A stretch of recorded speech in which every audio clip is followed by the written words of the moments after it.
yang di depan lebih dahulu, dan Bapak yang di depan yang baju batik. Kita tambah 2 gitu ya, supaya semua dapat. Yang di belakang 1 dan ibu. Ya, jadi kita 6 pembicara penanggap dari PLON. Yang pertama saya persilahkan ibu di belakang diperkenalkan diri dulu dan ditujukan pada siapa. Yunianti Huzaifah, Ketua Komnas Perempuan.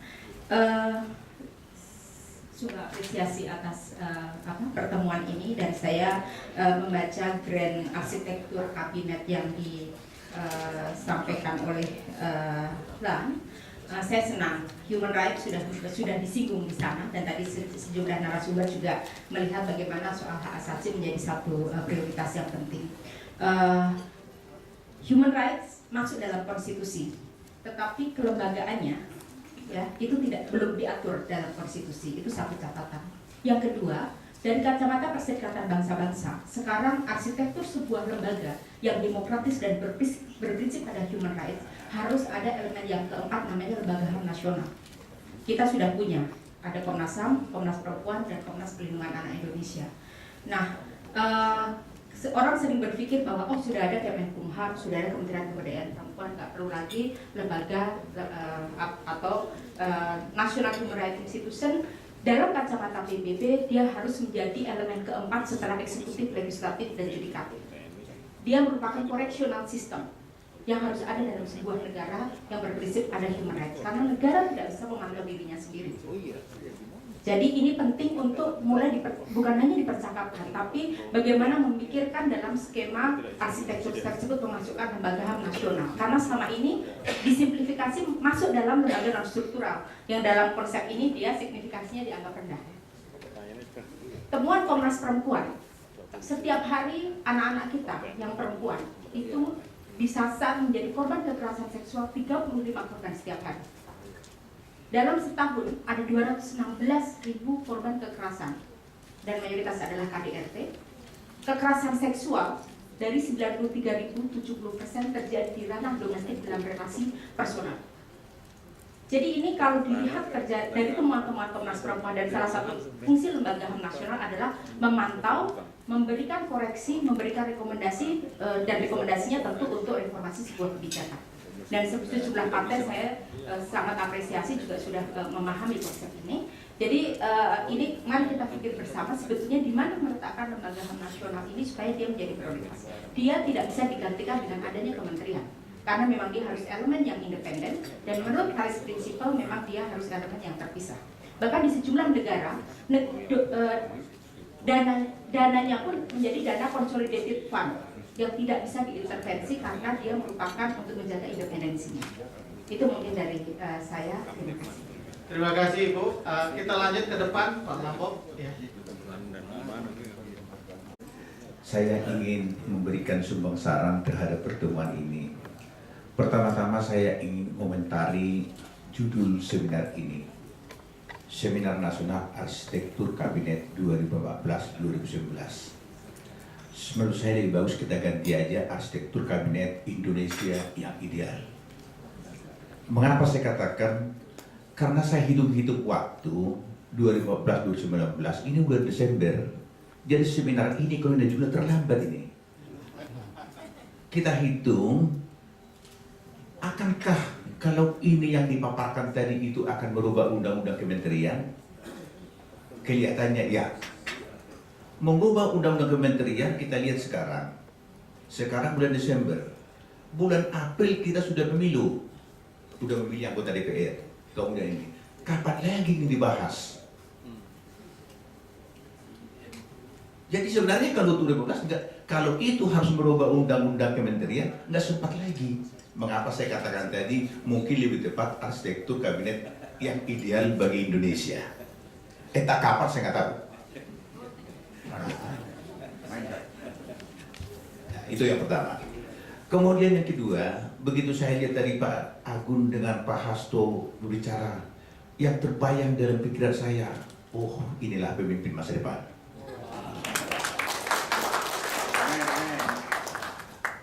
Mengapa saya katakan demikian? Karena banyak pemikiran-pemikiran yang begitu orisinil dan sangat-sangat profesional, dan beliau ini walaupun tadi di kadang-kadang diselipkan dari segi partai, dari Golkar, dari PD, sebenarnya kita lihat intinya bukan itu. Beliau itu bicara negara sebenarnya. Karena kebetulan beliau berasal dari Golkar dan dari PDIP, agak diselipkan sedikit, tapi sebenarnya murni saya lihat tadi itu membangun negara ini seperti apa begitu. Nah, Bapak-bapak dan Ibu, saya ingin sampaikan, kalau kita mau menyusun itu, kira-kira kalau memang tidak mungkin kita ubah undang-undang kementerian itu, tadi pendapat dari Pak Agun dan juga dari Pak Hasto itu kira-kira seperti apa nanti. Saya pikir bisa diinikan dalam konstruksi undang-undang yang sekarang pun, karena dikatakan paling banyak 34. Itu undang-undang itu dibahas di DPR, ketuanya Pak Agun itu. Jadi rupanya dulu, walaupun beliau ketua, sebenarnya nggak puas dengan itu. Masih sebenarnya, tapi karena harus politikan gitu Pak itu. Jadi tidak semua keinginannya dipenuhi gitu. Rupanya dulu keinginan beliau yang di sini, tapi karena itu banyak ya harus begitu komprominya. Nah. Tapi Bapak-bapak dan Ibu yang ingin saya sampaikan, ada suatu hal yang sangat-sangat prinsip ini. Dan saya sudah beberapa kali Pak Eko juga sudah mendengar saya katakan itu, dan juga Pak Menteri. Ketika sudah ada sekarang ini pemerintahan yang menjadi desentralisasi, apa yang terjadi? Karena saya terlibat dari mulai zaman Pak Harto menyusun organisasi kementerian sampai sekarang ini, apa yang terjadi? Ketika sudah desentralisasi, mestinya di kementerian dan lembaga itu, karena sudah menjadi kewenangan daerah, jumlah struktur organisasi di pusat itu akan menjadi lebih sederhana.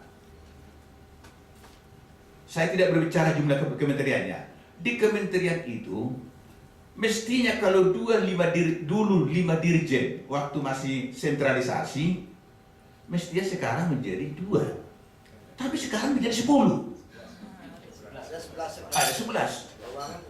Jadi membengkak semuanya. Jadi di mana sentralisasi itu? Nah, mungkin tugas kita kalau belum berpikir untuk misalnya mengurangi semuanya, mari kita ke depan itu bagaimana sebenarnya struktur kementerian itu, strukturnya itu ke depan supaya benar-benar berfungsi yang namanya otonomi daerah itu. Saya pikir itu mungkin tugas kita supaya kita ini kan. Jadi sekali lagi Pak, dengan segala hormat tadi saya pikir kalau itu arahnya mungkin mestinya ini tahun yang lalu seminar ini. Ini. Saya pikir itu demikian, tapi terus terang aja pemikiran-pemikiran ini sangat bagus untuk kabinet Indonesia yang ideal di masa yang datang. Terima kasih Pak. Terima kasih. Kita lanjut ke penanggap ketiga ya, yang tengah ya Bapak Baju. Saya Pariaman Sinaga, saya dari Kementerian Koperasi UKM, tapi juga alumni kedua dari Spati LAN. Jadi saya senang kalau sudah LAN bikin agenda, saya wajib hadir itu. Topiknya menarik, kabinet kita bukan, tetapi bersamaan dengan itu Pak Anwar, coba ada juga dilakukan kajian dampak atau implementasi dari desentralisasi yang ada sekarang. Apakah tetap mengacu dan tercapai tujuan bernegara yang 4 tadi gitu. Jadi mungkin kita perlu ke sana. Di Jepang itu 15 tahun diadakan otonomi dan pernah ditarik satu sektor. Kaisar mengatakan pendidikan ternyata tidak jalan dengan desentralisasi dan ditarik. Dan semua menyetujui. Kembalikan dulu karena ternyata dia melenceng. Beberapa daerah tidak melakukan yang baik. Bisa gitu. Jadi mungkin perlu diperkaya supaya kita melihatnya lebih jauh. Dikit-dikit kita desentralisasi ternyata tidak semudah yang dilaksanakan itu. Yang kedua Pak, pengkajian ini menarik, perlu juga dilihat lebih jauh Pak.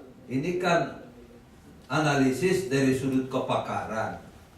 Sudah berjalan selama ini model, sudah 3 tahun, sudah 3 periode nih reformasi. Cobalah dilakukan uji publik. Kalau kutempatkan diriku tadi Pak Menteri dan Bapak Ibu sekalian mendengar cerita kalian ini, kalau saya sebagai rakyat tadi, wah whatever, strukturnya kayak apa, sing penting aku punya aktivitas, aku tidak pengangguran, tidak ngemis, ono pendapatanku, ngono we pikirannya. Itu aja, Jokowi rawo, wes tuh, Nah hanya gitu-gitu aja nggak diapa, tapi nak dibikin ini, kegiatan ini, itu aja pemikiran rakyat. Terus kabinet ini harus menjawab harapan rakyat. Selain kabinet menjawab tuntutan tadi, harus menjawab harapan rakyat. Terus kalau ada partai tertentu nanti tidak, strukturnya tidak sesuai dengan harapan rakyat, ya udah, Jangan dipilih. ya nggak akan dipilih, gitu ya. Jadi kukira ini perlu dilihat lebih jauh. Pak Eko tadi bagus analisisnya, perlu pertimbangan ke arah itu. Pak Gul itu kalau dikurangi kabinet, betul. Tapi Bapak tadi seolah-olah karena uang itu harus ke pusat dan daerah. Itu jumlah anggaran yang begitu, kenyataannya juga ke daerah itu Pak. Program-program itu juga langsung ke daerah. Kegiatan koperasi UKM itu di lapangan. Menurut peraturan keuangan memang harus dipegang di pusat, tapi bukan berarti dibelanjakan di pusat. Uang kita kirim langsung ke rekening koperasi yang bersangkutan di desa itu. Tidak kita belanjakan. Itu mekanisme yang ditempuh di dalam pengembangan keuangan yang sifatnya perkuatan ke lapangan. Jadi modelnya begitu Pak. Karena undang-undang keuangannya demikian, kita terobos dengan cara begitu. Baiklah dia melekat di DIPA pusat, tapi sejatinya uang ini dikirim langsung ke rekeningnya yang bersangkutan. Ada di Pekanbaru, ada koperasi UKM di situ, bukan ke dinas ya Pak. Kita nggak kirim ke dinas lagi. Lo ke dinas nanti, waduh, lama lagi prosedurnya itu. Udah langsung ke gerakan yang bersangkutan itu. Jadi mungkin itu. Selanjutnya kalau nanti berkurang juga kabinet dari ini, tentu fungsi pengawasan juga berkurang dari DPR ya. Kan DPR itu fungsinya legislasi, budget sama pengawasan. Kalau berkurang semua yang dikawasi, maka pengawasan pun perlu berkurang juga. Iya toh, jumlah anggota DPR 500, nah karena sudah berkurang yang diawasi, mungkin perlu juga berkurang itu. Perlu juga ditinjau jumlahnya itu nanti kelak itu. Ya kan gitu, jadinya logika sehatnya kan begitu. Nah, mungkin perlu juga ke depan kita lihat itu. Demikian kira pandangan kami. Lalu hal satu lagi Pak tentang kepolisian, sampai sekarang nggak jelas ini. Menteri Pertahanan ada, Menko Polkam ada, ada TNI, ada polisi. Polisi cantelan lagi di, kemana ini cantelannya? Padahal di dalam unsur keamanan ada juga unsur pertahanan. Tidak serta-merta itu hilang. Apakah itu bisa dileburkan TNI dan polisi itu masuk ke Menteri Pertahanan dan Keamanan gitu? Karena ada menterinya begitu. Jadi mungkin gitu saran saya, ke depan perlu dipikirkan. Saya sepaham Pak, ya, ekonomi kerakyatan menjadi titik berat ke depan. Jadi siapapun presidennya, siapapun DPR-nya, ekonomi kerakyatan. Saya kira ketiga pembicara tadi jelas mengatakan tetap ada titik berat menteri yang mengurusi ekonomi kerakyatan itu. Apakah koperasi UKM? Mungkin secara eksplisit tadi PDIP Pak Hasto sudah menyebut. Saya percaya di tempat Pak Agung juga ada itu, tempat Bapak juga ada itu, karena undang-undangnya memang menyebut ada fungsi yang teknis di dalam perundangan koperasi dan undang-undang UMKM. Demikian masukan dari kami. Makasih. Terima kasih Pak Sinaga. Kita bergeser ke kiri ya.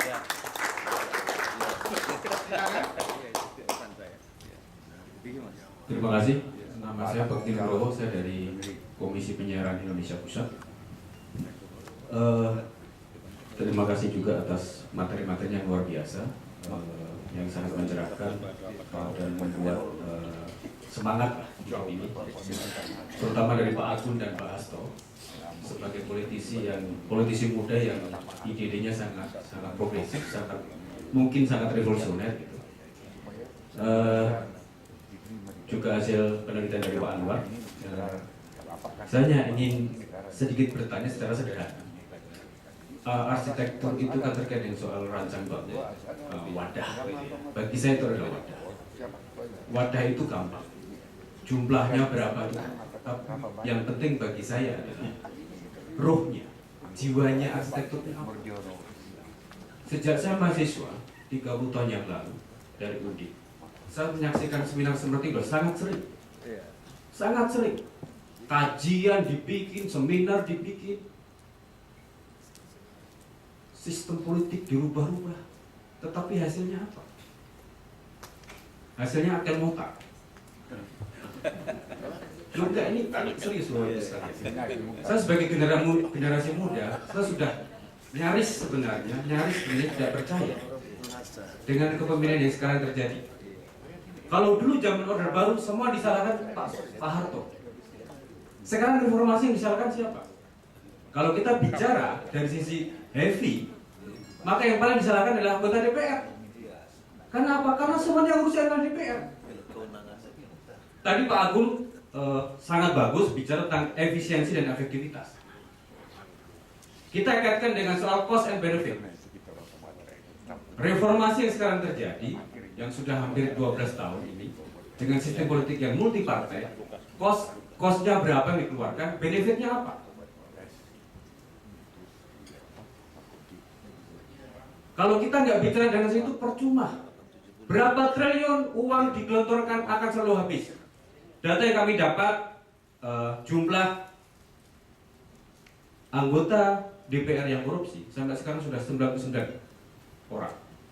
That means hampir 20% anggota DPR.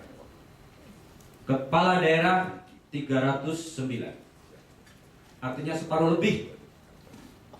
Saya bisa kebayang Pak Agung, kalau duit itu digelontorkan ke daerah akan semakin banyak. Jadi duit ribuan triliun ini akan sia-sia. Karena apa? Karena kita tidak punya roh, kita tidak punya jiwa. Roh jiwa apa? Roh jiwa kepemimpinan. Baik di level nasional sampai ke daerah, kita nggak punya. Kenapa itu terjadi? Karena sistem politik kita sekarang dikuasai oleh wakil rakyat. Sementara wakil rakyat tidak punya kompetensi. Ukurannya apa? Ini kan anggota DPR ini kan bicara dengan sangat enak. Saya untuk masuk KPI fit and proper. Semuanya di fit and proper sama anggota DPR. Pertanyaannya adalah anggota DPR di fit and proper nggak? Enggak. Pak Agun, ya kan? Dan Pak Asko. Nggak di fit and proper. Ya kan? Nah sekarang kompetensinya apa? Tiba-tiba si A jadi anggota DPR dan mengelola sekian triliun. Betul. Kan nggak sesederhana itu sebenarnya mengelola republik ini. Jadi bagi saya yang penting sebenarnya adalah jiwa dan ruh arsitektur kabinet Indonesia itu seperti apa itu harus ditemukan. Dari mana jiwa dan ruh itu? Kita punya yang namanya dan semua sepakat Pancasila. Yang tadi Pak Hasto dengan sangat gamblang menyatakan tentang Pancasila, semangatnya gotong royong. Tapi coba kita lihat produk undang-undang yang dihasilkan sama anggota DPR yang terhormat dan kita banggakan itu, apakah connect dengan jiwa Pancasila yang katanya sebagai dasar, sebagai sumber segala sumber hukum. Nah kalau ternyata produk undang-undangnya melenceng, nah kita ini sedang berwacana atau memang cuma sekedar menggambar-gambarkan uang negara. Tapi gitu, jadi pertanyaan sederhana, roh dan jiwanya seperti apa, kemudian tolong dilihat dari sisi cost and benefitnya apa, karena kalau tidak, karena bagi saya Pak, rakyat itu nggak penting jumlah kabinet mau 17, mau 15, mau 35 nggak penting. Yang penting adalah korupsi tidak ada, mereka makin lama makin sejahtera, makin cerdas. Terima kasih. Terima kasih. Kita ke belakang. Tadi penanggap paling di belakang, kemudian terakhir ibu kita ya. Silakan. Terima kasih Mas Arya. Bismillahirrahmanirrahim. Assalamualaikum warahmatullahi wabarakatuh. Nama saya Haris Fauzan. Kalau yang lain bukan dari LAN, saya dari LAN, Pak. Peneliti. Saya mengapresiasi Mas Anwar, sohib saya. Gagasan ini penting, bagi saya ini seksi sekali. Karena kami masih punya barang-barang yang lain, Bapak Ibu sekalian. Kita tidak hanya ngomong tentang arsitektur ini, tapi kita masih punya kajian SDM dan kajian-kajian lain. Pimpinan kami, Pak Agus, guru kami semua, good governance, nanti mungkin tidak kita kenal lagi, Pak. Kita pakai great governance. Karena good is not enough, great is good, gitu. Bapak Ibu sekalian, saya akan mengatakan kepada Bapak Ibu sekalian bahwa arsitektur tidak hanya tentang struktur. Ini tadi Pak Eko Prasetyo sudah mengatakan bahwa kita perlu melihat banyak sekali kajian-kajian yang harus kita pertimbangkan. Dan bagi saya itu penting atau tidak penting dan mendasar. Kalau tadi ada yang menanyakan rohnya apa? Roh kajian arsitektur. Rohnya jelas, tujuan pembangunan nasional kita di GBA, di Undang-Undang Dasar kita sudah sangat jelas. Itu rohnya yang harus kita pegang sama-sama. Sudah disampaikan oleh Mas Hasto, disampaikan juga Mas Agus, sudah disampaikan hal itu. Bapak Ibu sekalian, kalau kita bicara arsitektur, jelas kita tidak bicara hanya kamar, Bapak Ibu sekalian, tetapi kita akan bicara koridornya juga. Bagaimana orang bisa berjalan dengan nyaman, tidak tabrakan, bagaimana juga ventilasinya, bagaimana saluran udara juga biar menghangatkan kita, tidak dingin di lingkungan kita. Jadi kalau saya sampaikan, saya mengapresiasi juga dari Kementerian PAN yang sudah melakukan kajian atau seminar seperti ini. Tetapi bagi LAN tentu ini akan menjadi masukan yang berharga Bapak-Bapak Ibu sekalian.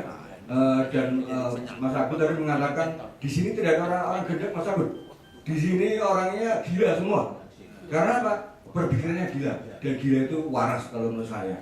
Jadi Bapak Ibu sekalian, kami akan nanti tentu dengan Mas Anwar dan tim kita akan coba akomodir semua, kita akan elaborasi menjadi sesuatu arsitektur. Kita membuat kalau Pak tadi Lampok mengatakan bahwa ini untuk Indonesia, kita bukan anak tiri, Pak. Kita akan bikin anak kandung semua, yang saling menyatu. Jadi saya kira saya mengapresiasi dan saya senang baru kali ini saya sebut ini baru seminar karena lakonnya itu hebat-hebat semua di sini. Saya kira itu saja. Terima kasih. Assalamualaikum warahmatullahi wabarakatuh. Terima kasih Mas Fauzan. Terakhir ibu yang di tengah. Oh iya. Buniken ya. Pak Agung mau apa nih? Ya yang saya tolongin, Oke. mau mati tadi. Oke. Silakan Buniken.